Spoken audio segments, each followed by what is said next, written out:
In this video, I will discuss how the US government has at least partially created me and others, and how the world might respond to disclosure when it inevitably occurs.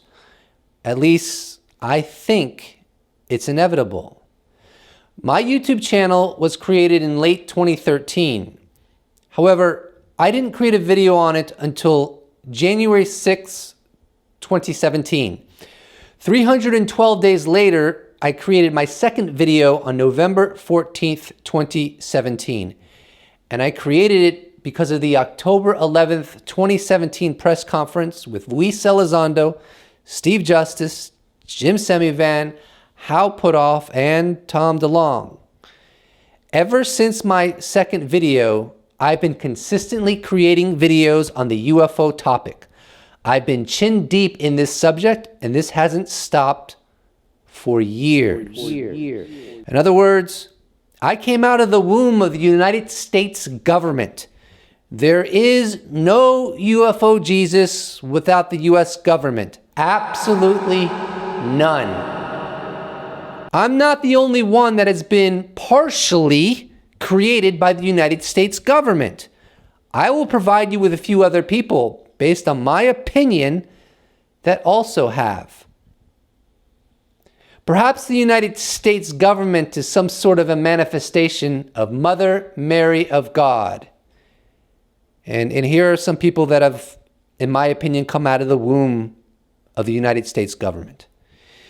Danny Silva of silvarecords.com, journalist Max Motzkowitz of the Netherlands, Ross Coulthart, a former 60 Minutes correspondent from the Australian division, Lieutenant Tim McMillan of the debrief.org, Tom Rogan of the Washington Examiner, Tucker Carlson of Fox News, Luis Jimenez of the Unidentified Celebrity Review, Brian Bender, who is the senior national correspondent for Politico, Zach Seitze of Project Human, and Mick West of the Metabunk Online Forum. Everyone I've cited has one thing in common. They have covered the UFO topic in a very public way, in ways they never did prior to October 11th, 2017 with the To the Stars Academy press conference, or the bombshell article from the New York Times on December 16th, 2017, when we learned about ATIP, we learned about Luis Elizondo, we learned about the tax-funded UFO program. Everything changed from there. And there are people that have completely altered their relationship with this topic, whether they're journalists, podcasters, YouTubers, scientists, everyday people. Our relationship with the UFO topic has changed in an enormous way. And I would argue that even people who have a history of covering this topic, because, for example, I was going to put MJ Banias in that list of people that came out of the womb of the United States government, or Banias. And I asked him on Twitter, I said, MJ, did you cover UAP in a serious way prior to October 11th, 2017? And he said yes. He had a blog where he covered it. He also submitted a draft of his book to his editor, which covers UAP prior to the whole TTSA and New York Times article development. But I would argue that, in a sense, even he came out of the womb of the United States government. Because even though he covered this topic publicly prior to October 11th, 2017 and December 16th, 2017, his coverage of it now has gone into the stratosphere. He covers it all the time. Now, he's the chief editor for the Debrief news outlet, so I don't know if he's writing as many articles as he used to, but he's negotiating with authors. He's deciding what gets published on his website. Many of those articles, not the bulk, but many of them are UFO related. So in some sense, and maybe he wouldn't agree with me, but I'm going to just go ahead and say it anyways. In some sense, it could be argued that his career now has a connective tissue to the UFO subject. I could make the same argument about Lieutenant Tim McMillan, but of course, as far as I know, Lieutenant Tim McMillan didn't even cover the UFO subject in any way, shape, or form prior to this sea change. And then there are potentially tens of thousands, if not more people who have become interested in this topic who before were not, and talk about it more publicly and with less fear of ridicule. Everything has changed. And obviously, I'm not saying that when I say that we've come out of the womb of the United States government, I'm not saying that we're not multifaceted people. That's why I said partially in the opening of my video. I'm just saying that this aspect of us, our new relationship with UFOs, was birthed from the U.S. government, from our discovering that there was actually a program studying UAP that violates what the U.S. government told us in 1969 with the close of Project Blue Book, that they are no longer interested in studying UFOs. And then we learned about the Nimitz event, which is an incredibly highly corroborated UFO event. And then this only escalated further with members of Congress talking about the seriousness of the subject. Some of them telling us point blank they don't think these UAP are stemming from adversarial nations. Talking about how they've gotten briefed in classified settings on UAP. There was a 60 Minutes episode. Former President Barack Obama said that there are records and footage of UAP doing maneuvers that are not easily explained. We got the UFO report in June of 2021. And so I could go on and on. And at this point, someone may have the rebuttal of, wait a minute. You're saying that everyone who's had a renewed relationship with this topic has come out of the womb of the United States government. But isn't it really the New York Times and To the Stars Academy that has altered this subject? And to that I would say, well, they influenced it, but they're certainly not the root of this new sea change. It's the U.S. government that's the root, right? ATIP was created by the U.S. government, in particular Ted Stevens, Daniel Inouye, Robert Glenn, to some extent, the former astronaut, or John Glenn, excuse me, as well as obviously Harry Reid. And Elizondo left the DOD in protest to change how this topic is handled within the Department of Defense and how it's handled in terms of informing the public about what's really going on. All of that is the U.S. government.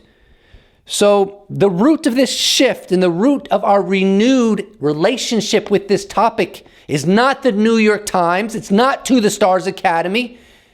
It's the government. In the beginning of my video, I listed a number of people who I argue have come out of the womb of the United States government. You may have been surprised that I included Debunker Mick West, who, quite frankly, is the most vocal. He is leading the charge in pushing back against the U.S. government regarding UAP more than anybody else. He has made the very most appearances on podcasts, mainstream media, you name it, discussing his assessment of UAP. So while he is not one who thinks there's anything significant to UAP in terms of it being a grand mystery, he has taken on this issue and altered his relationship with it because of the United States government. Prior to December 16th, 2017, I don't think Mick West dabbled in UFOs much at all. And I think I recall him saying as much.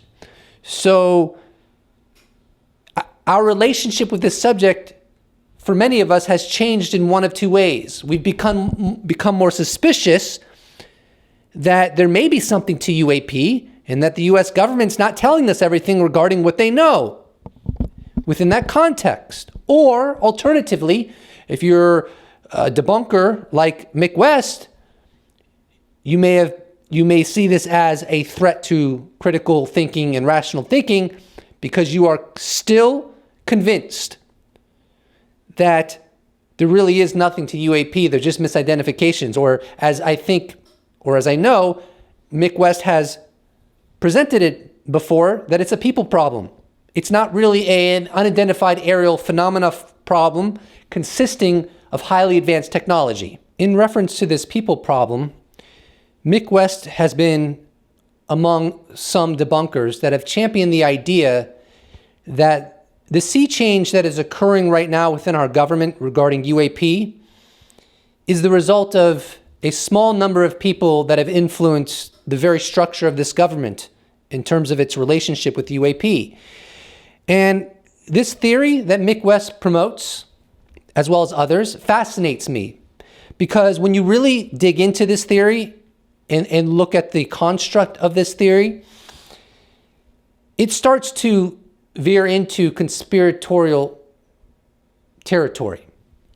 It may not be completely aligned with the ingredients of a conspiracy theory, but there are many elements and similarities between this whole people problem theory that people like Mick West promote and your average conspiracy theory. And this is relevant because, as far as I'm concerned, this is not a good development, frankly. I don't think this theory is intellectually sound. I think if you wanted to really get a glimpse of the most objective perspective on what's been happening, you'd have to look at a guy like scientist Avi Loeb of Harvard University. Because Avi Loeb would never, ever in a million years as a practicing scientist go down this road of this kind of a theory that people like Mick West promotes. It would be something he'd be uncomfortable doing, in my opinion, and would kind of be antagonistic to the whole scientific principle, which is, let's not come up with these convoluted theories. Let's instead go on a fishing expedition and see what we find. And that's exactly what Avi Loeb has done as a result of, for example, the Nimitz event, the UFO report, the UFO gun camera videos, and so forth. He's not indulging in these theories that people like Mick West are indulging in. He's actually applying the scientific method to see, well, let's see what this is all about. Maybe there is something that is very mysterious about UAP, and the only way to find out is to look through the telescope. But anyways, getting back to this people problem theory that people like Mick West have promoted, I want to dive into that with you.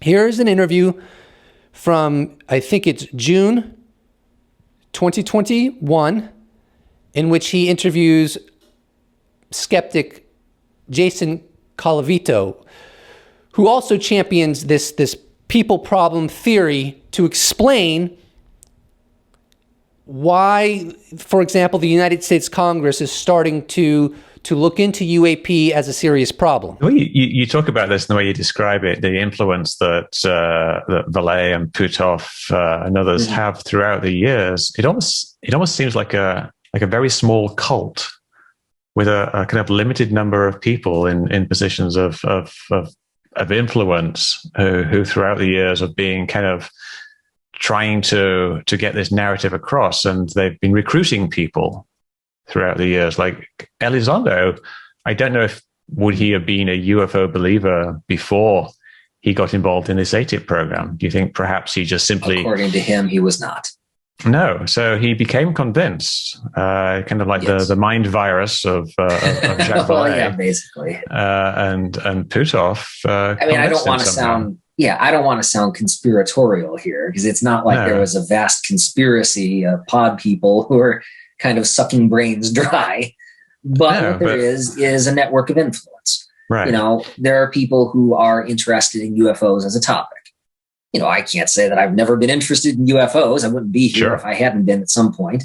But what happens is people get interested in topics, and then they become radicalized by exposure to a particular set of ideas that they feel is powerful and prestigious. So Mick West basically summarizes his interpretation of the article by Jason Colavito. And he says basically that according to what I read of your article, it's almost like there's this very small number of people that are a cult based upon their beliefs, who are in positions of influence, and furthermore have recruited other members of government to perceive UAP as they to do, to push forward their narrative further and further saturating the US government. And then one of the responses by Colavito is, well, I don't want to come off as a conspiracy theorist. And I think the reason he said that is because he had the self-awareness to recognize that this line of thinking has unavoidable similarities with conspiracy theories. So I thought that was pretty interesting. And then McWest goes on to say, well, maybe Elizondo started to believe in UFOs as a result of a mind virus propagated by people like Jacques Vallée and Hal Puthoff. But it's like, why even go there? Why even go there when we know exactly why Elizondo started to believe that UAP, some of them at least, represent highly advanced technology of unknown origin? And we know that because he's stated it over and over again. He's given us the reason. Why go into these convoluted theories to explain it when he's already communicated to us why? Now, maybe he's wrong. And when I say maybe he's wrong, what I mean is maybe his assessment of UAPs are wrong, that they're actually prosaic in nature and they're not technology of unknown origin. That's another argument. That's another discussion. But we know why he believes according to him, and that's because he was presented with evidence that led him to that assessment. And he didn't even say it was just him. He said that his colleagues came to the same conclusion.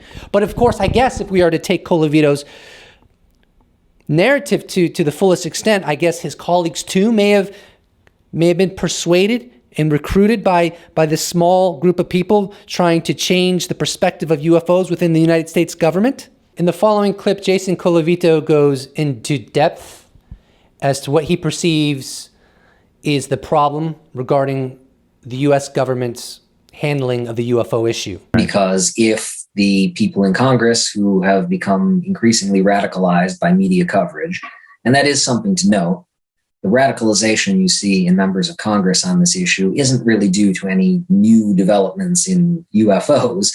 It's due to the New York Times and the New Yorker putting these stories right where the Congress people are going to see them. And it's especially due to Chris Mellon and his friends lobbying them and saying, you know, we should do something about this, while pointing to the news stories that they themselves had helped get into the newspapers and the magazines to justify it, saying, see, it's in the media, we need to do something.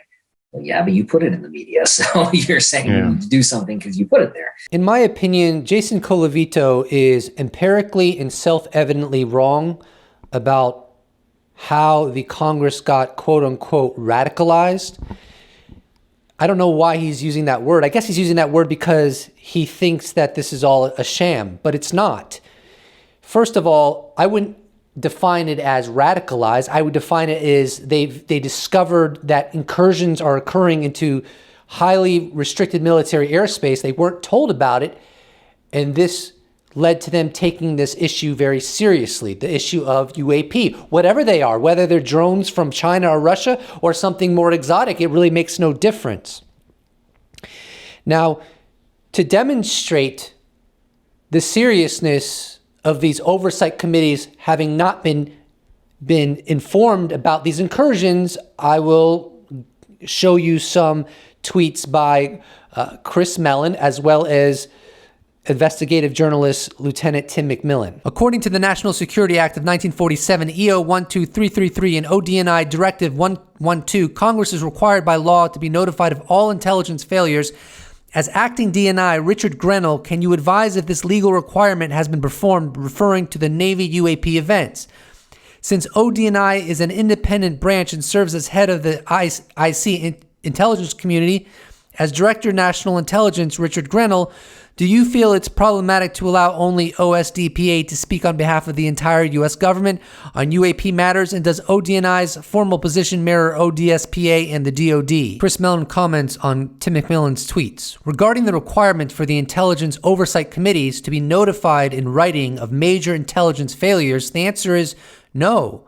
They were not notified. Indeed, were kept in the dark about the UAP issue for years, and we're not happy to first see it in the New York Times. Now, I have no idea why the intelligence oversight committees of the United States Congress were not informed of these incursions. We could speculate about this all day long. We could go down Colavito's route, and I can only assume he thinks the reason they weren't told is because it wasn't a big deal. I can't fathom what his answer there would be, because he's already predicated this all being a sham. We could go down the route of saying that it's intransigence. We could go down the route and saying that government agencies did not want the United States Congress apprised of these weird incursions. Ultimately, though, does it really matter? The point is, these incursions happened.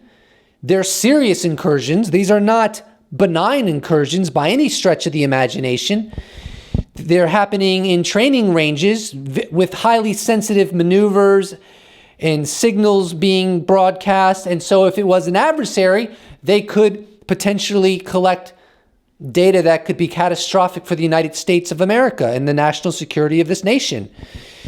And so the bottom line is, they were not being informed about this intelligence failure, which is what it is, because to this day, the Defense Department has stated that these are UAP. What's in those videos that were released by the Department of Defense officially are classified as UAP, and these are incursions.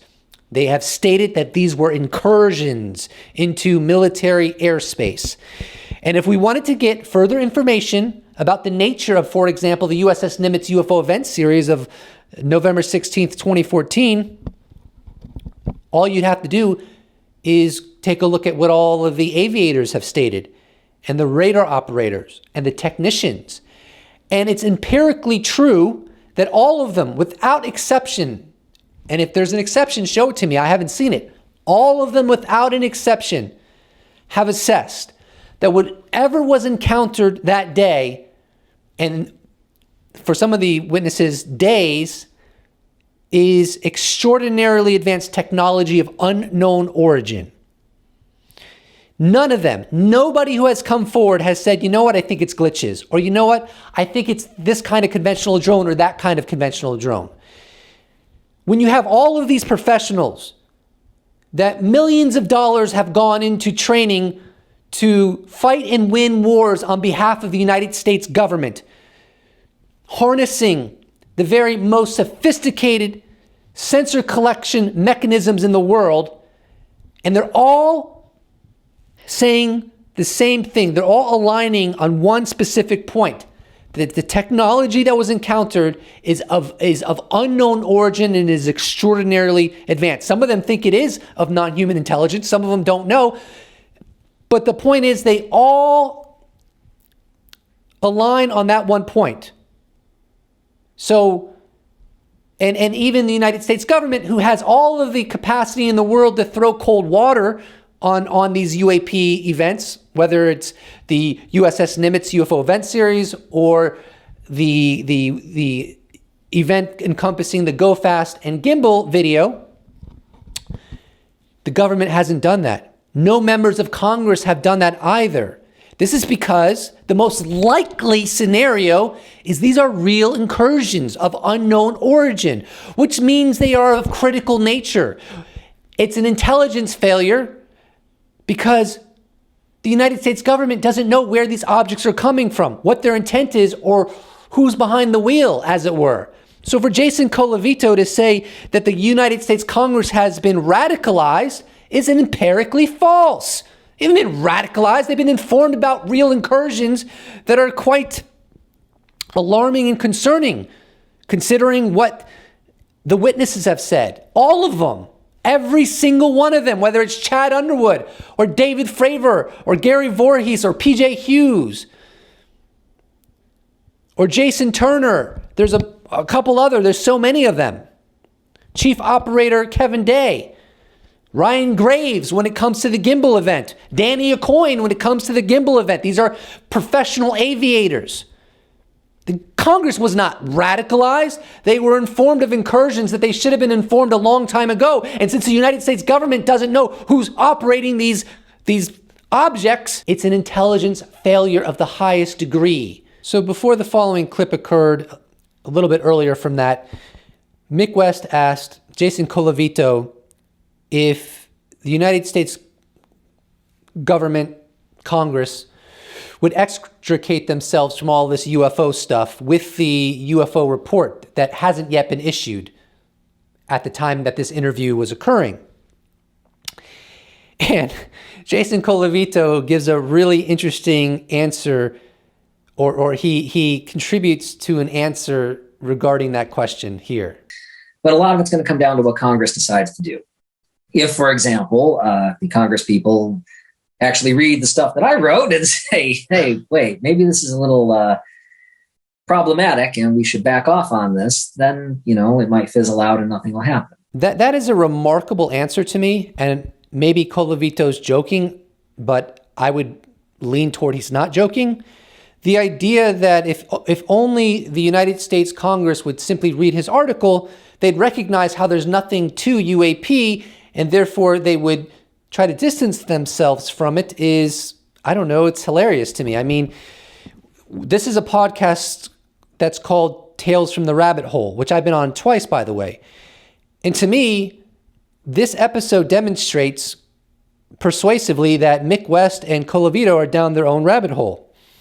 From my perspective, they're coming up with cockamamie reasons as to why the United States government and Congress are starting to take the UFO issue more seriously instead of the plain reason that doesn't require all of this over-the-top speculation, which is simply that there's data of incursions that wasn't properly shared with the United States Congress. Lou Elizondo left the Department of Defense to highlight this reality with the help of Chris Mellon, who, by the way, at one point had the third highest ranking in intelligence within the Department of Defense. He was a congressional staffer. He was the Deputy Assistant Secretary of Defense for Intelligence. The guy has an amazing career, had an amazing career in government. So with the help of Mellon and with the help of Elizondo and with all of the witnesses that came forward as a result of Elizondo, because he shined a light on what has been going on in regards to incursions. Now the Congress has been apprised of it when they weren't before. And furthermore, this has led to classified briefings, multiple classified briefings. And what was the result of those classified briefings? The result is that the members of Congress spoke of this issue very soberly and seriously. Now, we could go multiple routes here. We could say, well, the Congress are just gullible and they're not very intelligent and the briefings weren't impressive at all. But because they were UFO fans, all of them, which is ridiculous, but let's just go that route, they blew up the UFO subject. Another route we could go is, well, look, I don't have a crystal ball. I can't guarantee it with certainty that their classified briefings were significant and encompassed data and evidence forensically that altered their perception of UAP, but that's also a possibility. But without any speculation, all I can say is that obviously they were told something in those classified briefings, and that's partially what made them concerned about UAP incursions. To me, that is the most objective interpretation and the least sensationalist in some respects. Ironically, I think that what Mick West and Colavito are doing is they're creating this, what I consider a bizarre narrative, and they're sensationalizing it instead of just looking at the clear picture of what happened and seeing it as it is and going from there. We're about 30 minutes in right now, so let's move on to how the world might respond once disclosure occurs. Now, this is a very fitting tweet thread. It was done by mathematician and cultural commentator Eric Weinstein, who I think is a particularly intelligent human being. So let's go through this tweet thread and then I'll give you some commentary. The quoted tweet by AI Adamu, PhD, long-awaited declassified UFO report happens to be 9 pages that basically looks like Eric Weinstein's Twitter post. And this is from June 26th, the day after the public UFO report was shared. And Eric writes, responsible folks share with me, hoping that if I believe them, they won't have to share under their own name. I shared some of what was shared with me. My market saying is early is another name for wrong. In UFO land, early is another name for presumed crazy. Time to apologize. To all the UFO people who were getting it right, I blew it. I thought you were bored, easily convinced, read too much sci-fi as kids, were easily taken in. I thought there was no way this could ambiguously exist in a world flooded with censors. I thought you were not getting it. I am very late to your party, and even having gotten the report mostly right, it has been exceptionally unpleasant to get in front of it by even a few months. I can only imagine how it feels after the many years the U.S. has gaslight you all while knowing you were not wrong. A lot of UFO people are nutty, but you, the careful community that called balls and strikes as best you could with limited information, deserve not only rehabilitation in the minds of the public, but some official recognition that you are to be listened to in the future. Thank you. I believe you now when you say that there is even much more high-quality data available, but it has not been released. At a personal level, you were right. I was wrong. Thanks for letting me join you at the last minute in the few months before the report. I'll listen more. I also wanted to say to the non-UFO community that whatever I got right largely didn't come from me. It came from patriots, fellow scientists, and others who were not taken in the way I was. All I did was a bit of filtering and aftermarket analysis given the gravity of the issue. This is a really interesting expression coming from someone who very, very recently thought there was absolutely nothing to UAP. And I'm still working on my UFO report, and I'll have that out eventually, giving a full spectrum analysis of the significance of it.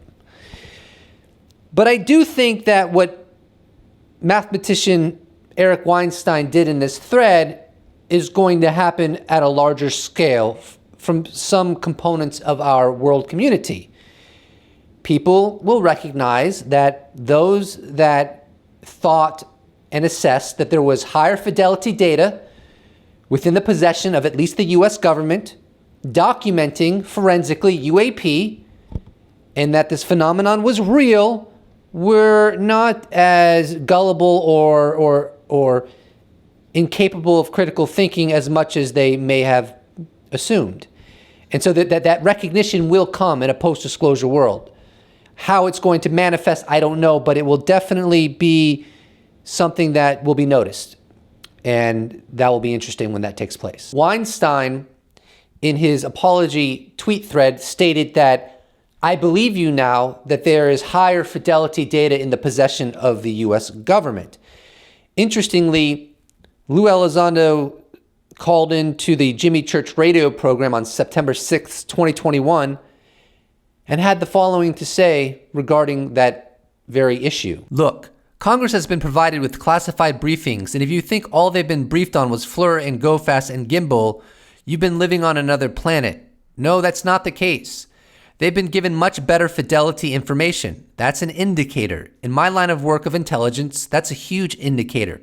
Politicians don't come out for the record, who, by the way, tend to, by nature, to be risk averse, put their credibility and possibly not only their reputation, but their election on the line to talk about UFOs unless they have enough information that's compelling enough to say, hey, guess what?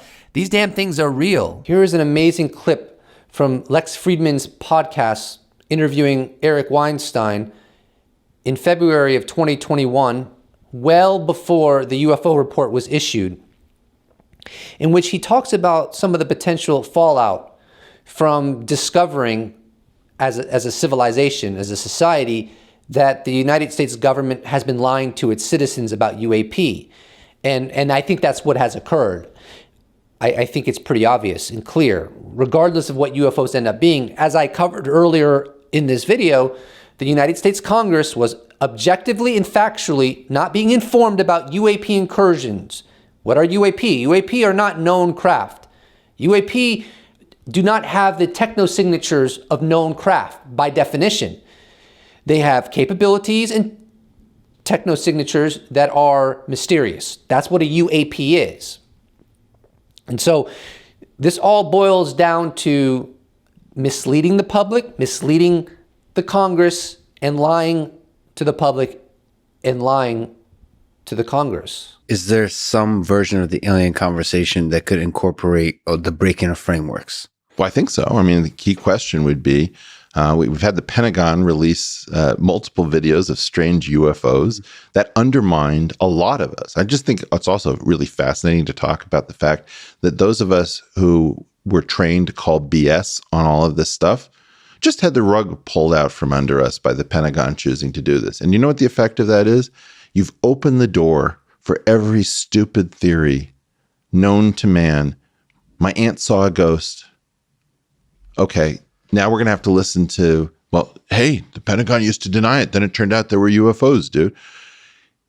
Whoever is in charge of lying to the public, they need a cost function that incorporates the damage and trust. Because I held this line that this was all garbage and all BS. Now I don't know what to think. It is an inevitability that what Eric Weinstein has referenced here is going to manifest, if indeed disclosure happens, which I don't know that it will, but I would bet money that it will. UAP are technological machines of unknown origin, surpassing known capabilities. And so if something like that could persist in our reality for decades, yet somehow our institutions, our security cameras, our cell phones, our corporate satellites, and what have you, have failed to document it, that would beg the question, what else could exist and yet be failed to be documented? Before I go down this rabbit hole, I want to give you a quote to put things in perspective so that we temper our perception prior to going down this rabbit hole of which we shall traverse. It is one of the ironies of modern rule that it is far more acceptable today to affirm publicly one's belief in God, for whose existence there is no scientific evidence, than UFOs, the existence of which, whatever they might be, is physically documented. For our interest, the point of that quote is to demonstrate that UAPs are a unicorn, in that I assess that there is layer upon layer of evidence pointing to the reality that the US government has extensive evidence proving the existence of this phenomena. And earlier I said UAP is unknown technology that surpasses known technology. Okay, obviously that's not the case all the time. Sometimes the UAP is just a low information zone, but that's beyond the scope of this video. I just want to put it out there in case someone wanted to try to have a gotcha. In this video, we're talking about technology in which there's plenty of information, and yet, even with all of that information, we still don't know where these machines are coming from. Now, getting back to Weinstein's sentiment, will we look more open-mindedly in a post-disclosure world at various reported phenomena? I think the answer is yes. Whether that's intellectually justified or not is a completely other debate. But what the UFO establishes, if it ever gets proven to be exotic technology, which I think it will, is that something can exist, can potentially be the greatest discovery in human history, and yet be extremely difficult to epistemologically, scientifically document. Furthermore, we would also have to accept that the US government was able to do so, but the private sector, at least as far as we know, was not. Now, some skeptics use that as evidence that there is no UAP, and I think that's an intellectual mistake, because the universe is not obligated to make sense to us. The universe does what it does. I don't know why UAP have not been documented on a scientific level, coming under the epistemological level of proof over all these years. I have no idea, but I will tell you this. Harvard scientist Avi Loeb has decided to look through the telescope and do a long-term systematic study researching UAP, something that's never been done before, ever. Yes, there have been people who looked into the case history, but that's not a long-term scientific endeavor with advanced technology, telescopes, IR, whatever he's going to have at his disposal, which will be significant. So he's not deterred by the fact that this enigma has not been scientifically proven up until this point publicly. And I think he has the intelligence to recognize, and he said as much.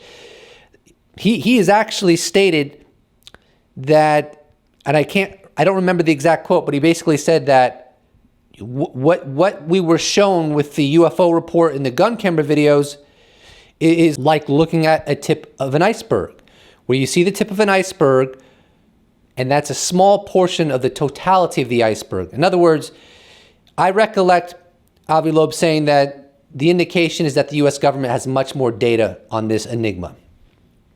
But it's classified, so he's not going to be exposed to it. And he even said he doesn't want to be exposed to it because then he can't talk about it. He wants to independently pursue a solution to this problem, which is what are UAP, which no one ultimately knows what UAP are. We only have speculation. I don't know what UAP are. My speculation is that some of it's non-human technology. Anyways, the way that I see a post-disclosure world, I see it as a profound upgrade in human consciousness. Similar to a child who is about to attend their first day of school. For their entire lives, generally, they've just stayed at home and were raised by their family. Didn't have an institution to go to for many hours a day, each and every day. So it's an incredibly new environment for them, promoting new experiences, new thought processes, and catalyzing an increase in maturity. So for me, disclosure is human beings' first day at school. It will count as a huge evolutionary milestone for our species. It will change everything. It will change the way we look at our species and our world and science. Everything. I mean, you could do a 2-hour documentary just on how disclosure will alter our institutions and our culture, our psychology, how we look at our governments, how we critique our governments. It's endless. And indeed, it may be true that other experiences people have had are real, even though science has not yet been able to document it. Or it could be that it's just UFOs that are real and all the other stuff is hogwash. I don't subscribe to that. And one of the reasons I don't subscribe to that, frankly, is because when I was 14 years old, I received a telepathic message.